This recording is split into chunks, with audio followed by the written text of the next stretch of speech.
Session 3. Escape Plank City. Chapter 16. Learning to Fly. The sun was radiantly, vibrantly shining in the bright blue sky. A single, massive green dragon flew amongst the clouds. The way, however, that this dragon is flying, well, it seemed that it was the first time it had ever flown.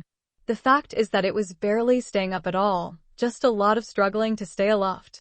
On top of the dragon's head was a figure of a woman, desperately trying to hold onto the scales that adorned the dragon's body from head to toe.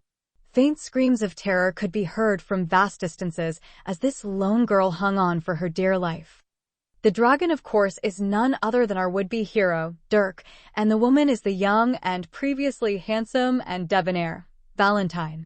Of course, you already knew this by now. Dirk, you were supposed to land by that city. There should be one of those great libraries in that one, she yelled over the constant scream of the wind. Why aren't you landing? Only Dirk was trying to turn around and head for that city. The problem was, every time he tried to turn, he ended up doing a series of useless barrel rolls, one way or the other. This went on for some time, as Dirk refused to land in the wrong spot. It had been such a challenge to take off and continued to be exigent as he tried to remain in flight. Any who viewed this unstable flight from the ground would have sworn on his father's honor that the dragon had to have been so drunk, or that he was completely out of its mind. Now that the retching had ceased for some time, Val's stomach started to growl at him, complaints of hunger setting in. Yo, Dirk. You hungry? Dragon Dirk let out a series of low drawn-out cries, which had the ring of anger to them. The dragon started to really lose control at this point. Dirk was getting very tired and losing stamina fast from the overuse of his huge wings and trying to stay up in the air.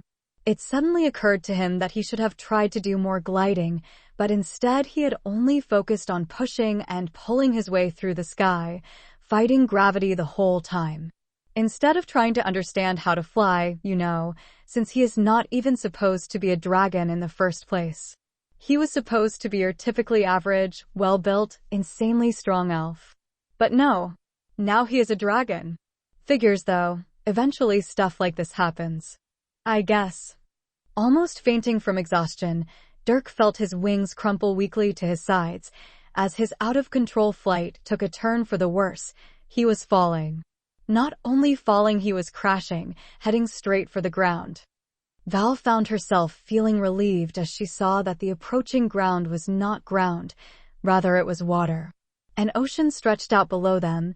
It would seem that they had made their way farther out towards the open waters than they had planned, leaving the distant shores trailing far behind. Only it was a short-lived sigh, as it was extremely far down, and Dirk was gaining speed at an alarming rate. Dirk yawned as if he was just waking from a long nap. Shaking off his exhaustion, he gave it his all, pushing his large leathery wings outwards, allowing them to catch as much air as they could. Like enormous air brakes, his body began to slow, but the strain was too great to maintain, but it was enough. A small fishing trawler was puttering around the dark blue waters, its nets full. It now started to haul in its catch, stowing it onto the deck. When without warning, a dragon crashed straight through its hull. Wood and metal exploded in every direction, leaving only the forward section of the deck visible as it too started to sink beneath the waves. Conveniently, the small ship seemed to be an unmanned vessel. Either that, or there were no survivors. Val fought her way back to the surface, grabbing onto the nearest piece of floating debris that was at hand. She rested on it, regaining her composure after choking on the water that had found its way in, probably from that last bit of screaming before impact, catching her breath before doing anything else. Dirk's head shot out of the water, munching on some fish he'd won from the net that had been torn to shreds upon impact. Val thought he saw a smile on that scaly face, though it was hard to tell, being a dragon and all. Dirk paused for a second, dragging out some of the net that was full of fish. He had held on to it, not willing to let go of his prize, showing Val with pride. Val took a long and difficult look at the fresh fish that were bound within the net. As tempting as that may be. Thanks, but no thanks. I wouldn't eat raw fish if my life depended on it, she said. Slowly Val attempted to sit on the makeshift life raft, only it was not at all stable or large enough to hold her up. Dirk brought his tail about and lifted her into the air, placing her on his back between his wings. Thanks, Dirk. Now keep still while I climb up onto your head. Dirk made a questioning growl as he complied, holding as still as he could. The waters, now completely still once more like a sea of glass, reflected the sky with its mirrored-like wonder. What? Oh, I think I saw a city, just in the middle of the water out there, said Val. Rogeraugerger, Dirk said, obviously not making a whole lot of sense.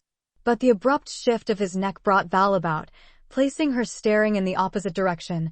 This helped to give a clue to what the big beast was trying to say. There, over there, Dirk?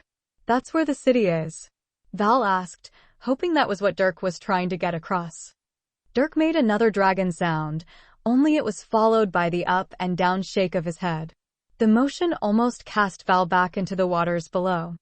Gee, Dirk, I can't see it from here. Is it far? She asked, scanning along the horizon, trying to spot the city. Rower, said Dirk. Well, maybe you should get us closer to the city, just out of eyesight.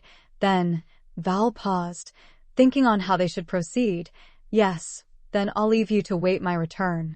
We don't want to send the place into a panic at the sight of an enormous dragon. Not that you're not a pretty beast. Dirk barked a response that only stopped her in confusion. She leaned forward and peered into those big dragon eyes. What was that, Dirk? I really couldn't figure out that one. You mind spelling it out for me? She said in a somewhat mocking tone, smiling and sticking out her tongue in tease. Dirk bent his neck down, dropping Val back into the ocean with a squeal as she splashed down. Hey, what was that for? Val screamed at him. Dirk bent his neck down and gave her a push in the direction of the city. The city was still too far for human sight to see, but not dragon sight. Dirk saw it just fine. Val paused, staring back at Dirk, a smile slowly returning to her face. Okay, I get it, boss. You can see the city from here, so we're close enough already. I guess this is bye-bye for now. Val stretched her arm out of the water and waved at the great monster, giving him a wink and a smile that said, I'll stay out of trouble. See you in a while and don't bother waiting up for me. Dirk watched Val swim off, watched as long as he could before getting bored and returning to his long-awaited meal. Chapter 17. Finally on land. After swimming the great distance that had been set out before,